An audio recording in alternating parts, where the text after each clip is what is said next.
Dārzs ir kā glaznaina meža taka. Katrs augs ir rūpīgi izvēlēts akcenta elements, kas piešķir dzīvību un krāsu pat ēnainākajās vietās. Šī ēnaino ziemciešu dobe ir tava iespēja pārvērst savu dārza stūri par maģisku oāzi, kur katrs mēnesis nes jaunu ziedu simfoniju. Japānas papardes un hostas veido dobes karkasu. Tās ir kā sudrabains audekls, kas izceļ krāsainos ziedus.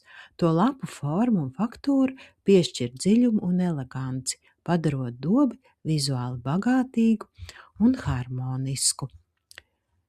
Šī doba ir radīta, lai augtu vieglā ēnā, zem lapu kokiem vai mājas aizvējā. Augi ir piemēroti sausām un vidēji mitrām vietām. Tie neprasa lielu kopšanu, gluži kā pašpietiekams meža stūrītis, kas aug un zied pats par sevi. Rasējums PDF formātā tev palīdzēs soli pa solim izveidot šo burvīgo dobi.